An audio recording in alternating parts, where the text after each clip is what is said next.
January of this year, we started our first full semester of the Step 1 course and Step 2 CK course that were running simultaneously side by side on different days. Students got access to all my notes, access to all my lecture videos, and then we met live on different days throughout the week to discuss topics and look at practice questions. The program started in January. Step 1 students and Step 2 CK students studied with me and on their own using guidance and the materials I passed out, and finished the course by April. Many of them, if not all, took their exam after April, and by now a lot of them reached back to me to tell me how they did and any other feedback they had. And I have to say the program was an extreme success. I myself was shocked by how well it all went. In January, 37 students signed up for the Step 1 course and 24 students signed up for the CK course. By February, another 7 had joined for the Step 1 and another 11 joined for the Step 2 course. In completeness, we had all the students all the way to the end of April, and everyone was killing it. They all felt more confident about materials. They were about to talk about things without the book in front of them, and they were able to go pass NBME exams without much difficulty. The course outline is really straightforward, and I'm going to give you all of that when you email me to inquire about whatever it is you want to sign up for. But I wanted to introduce the new semester of what this upcoming semester, which is hopefully going to start next week, is going to encompass. I want to provide students with an entire road to residency setup. Now, if you're done with some of your exams and you just need help with a specific exam, you can reach out to me, whether it's just for residency, the OET, or another step. But if you're brand new, you can reach out to me for the whole thing or one thing at a time as well. The Step 1 course is a whole new thing now because the exam is a whole new thing now. Earlier in January, I had posted a video about whether or not students should wait for I don't know if it was January, but earlier this year, I posted a video about whether or not students should wait for the pass-fail version of Step 1 to come out or take it as a numerical score. And I described a bunch of reasons that you would either want to do one or the other. There's no right answer here. Now that it's going to become pass-fail very soon, there's a lot that you need to understand. The exam was never pass-fail, and yet many students did fail, but you never heard about it because no one talks about that, right? It's a difficult exam. It's one of the top most rigorous exams that there are out there in terms of career path. And it's huge. It's got so many topics on it. And the questions are combined questions about different sections, right? Step 1 is notorious from combining the principal topics like biochem, pharmacology, microbiology, pathology, whatever it might be, and any organ system, right? Combine those questions, combine those topics, and make really difficult questions where you lead a question about a patient with COPD to all of a sudden some kind of pharm topic, right? Or some kind of research topic, some kind of ethics topic. It gets intense. People still failed no matter how hard they were studying. There were a lot of people that failed Step 1 every year. Now that it's going to become pass-fail, it is inevitable that a lot of students are going to try to just, be more lenient about their studies because they think all they need to do is pass. But that was actually very hard already to begin with. Now, if you cut back on your studying, and of course the test is probably going to have some little changes here and there in its difficulty and its content, right? More students are most likely going to fail Step 1 starting the moment pass-fail exams are being administered, okay? So you want to keep studying as hard as you were studying to begin with. In my live sessions with you guys, will discuss test-relevant topics. We will see how a topic can be about cardiovascular and then all of a sudden become something about biochemistry, or how a question could be something about the respiratory system and then all of a sudden become a micro question about some bug that causes pneumonia. And how to actually get these questions right? We'll do a lot of practice questions together. We'll see how to approach questions, what to use to figure out which one of the final 2 answer choices you're stuck between is actually the correct answer choice. Very common scenario that happens all the time. And how to truly get through questions quicker when they're huge questions and not all of it is actually significant, right? And I introduced something called shock studying when I did this first semester with students, where basically what we do is every time we're studying a section, if we see something that's relevant to another section and we don't have full recall of it, we just drop everything and go back to that section, right? One of the best ways to do shock studying is NBME exams. Instead of actually completing a full NBME exam, one of the things I really enjoy doing is reviewing NBME exams with students, right? When you're going through NBME exams, every other question is about a whole different chapter, right? You might be jumping from cardiovascular form to neurological path to maybe endocrine physio. The questions are all over the place, and that's what shock studying is when you're in one topic and then all of a sudden you go to a different topic, right? Just like you go into hot water and then all of a sudden you go into cold water, that kind of shocking yourself by changing your mind and your focus from one topic to another endlessly. You go through that whole exam in depth and you feel a lot better. Those are some of the things I'll be talking about when it comes to step 1. In the step 2 course, there is real world relevance, right? A lot of the exam questions on step 2 is all clinical stuff, things that happen in the real world but are not that common most of the time, right? They're going to be far-fetched things that you may not even seen in some books or practice tests, and you're going to have to know what happens, right? So now some of the common things, of course, someone taking benzos can randomly present with delirium. That's a more easy version. But then there are other things that are actually only really found in clinical research, okay? There are all kinds of clinical research studies that are happening all the time for different things. Lately, the most common scenario is regarding ARDS and COVID. Now, in clinical research, oftentimes what happens is when patients take certain kinds of medications, weird side effects pop up that you may not have anticipated, or you might not even know can actually happen. Or weird connections are formed between taking this medication and taking another medication, but this connection never really existed before because it was never tried or never documented. You have to be able to imagine these possibilities and actually catch them in questions. Step 2 CK also loves questions where you have 2 to 3 parts to a clinical research documentation being presented to you, and you have to evaluate it within a matter of minutes and figure out what the biases are, what the study is actually showing in terms of good results or bad results, and who this clinical research medication would be good for. As a physician in America, oftentimes you get approached by pharmaceutical companies who bring you all this pharmaceutical data and tell you to prescribe their medication to your patients, any patient that is suitable for that medication.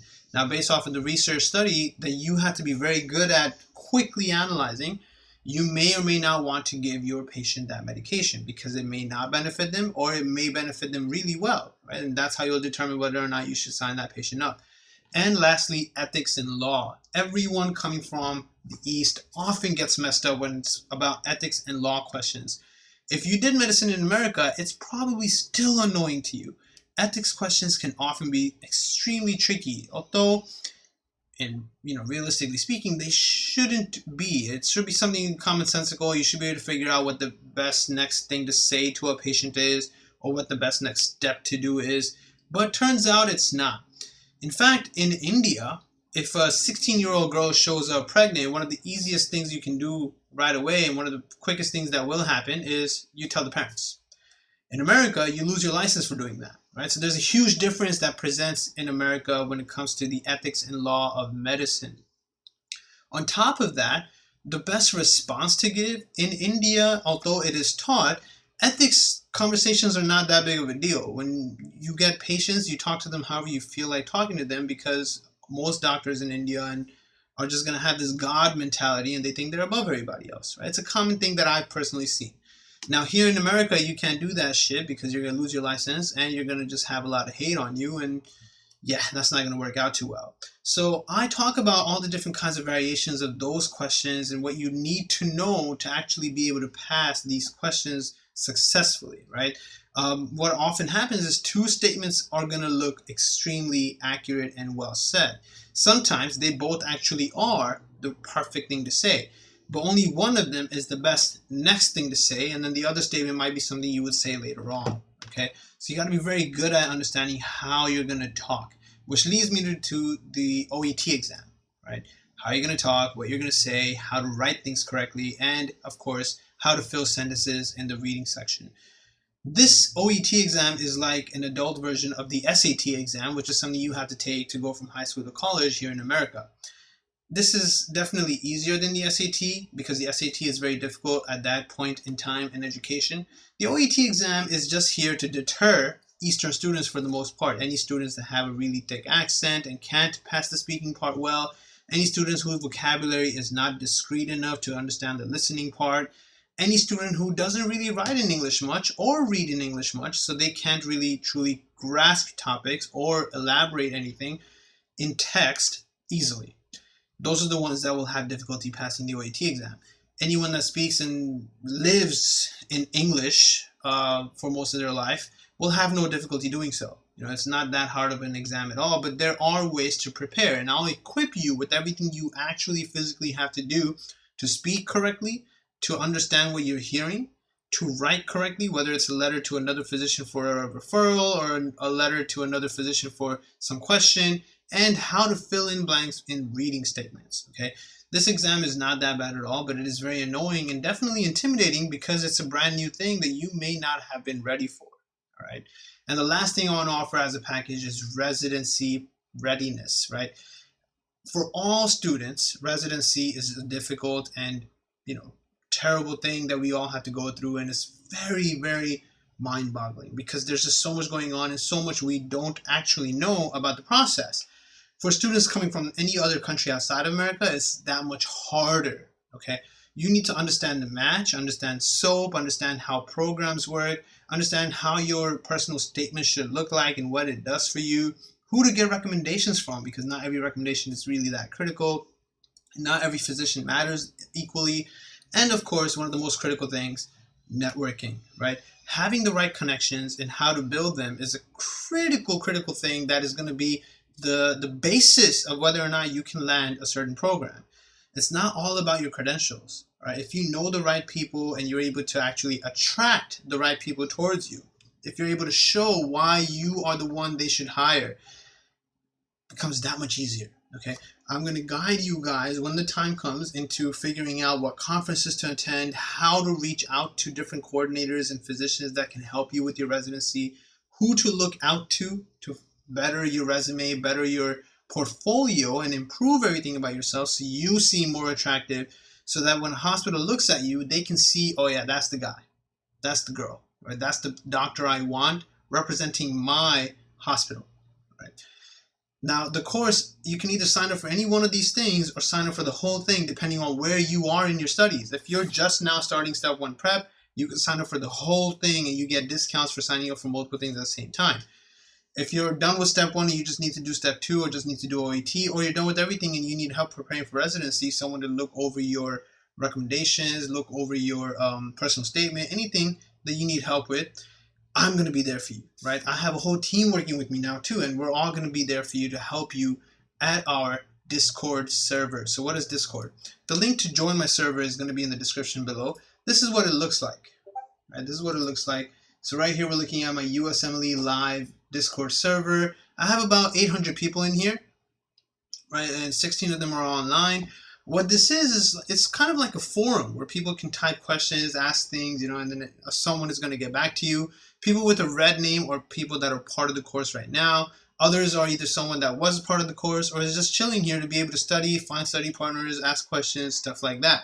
There are textual rooms. There are also audio and video rooms, so you can study with others in here using my server. And of course, you have the VIP CK and Step 1 room, which are rooms where I go live. For the Step 1 students, I'm live every Saturday and Sunday, 10 a.m. Eastern, and Wednesday, 6 p.m. Eastern.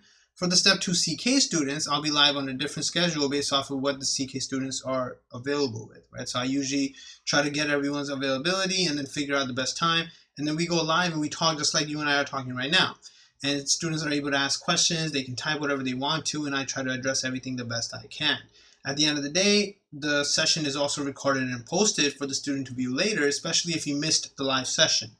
This has been unbelievably helpful because every student is able to reach out to me or someone else here and really, clear up anything they may be struggling with, anything they're not understanding, any questions they found that didn't really make sense to them, whatever the issue may be, right? And it's been a wonderful, wonderful outlet to really communicate with each other and communicate with me to get all the information out there and work things out. So now if you're interested in signing up for the course, you can shoot me an email, tell me your where you stand, what you're trying to do, what your goals are, what exams you've taken, where'd you go to med school, basic things I should know about you. And I can also add you to some of my sample videos so you can see what the whole lecture set looks like, everything that you're going to get access to, the book you're going to get access to, the notes you'll get. the explanations you'll get, everything that you're going to get upon signing up. So, I wish you guys luck. Shoot me an email if you're interested, and may we all land residency as soon as possible. Thanks a lot.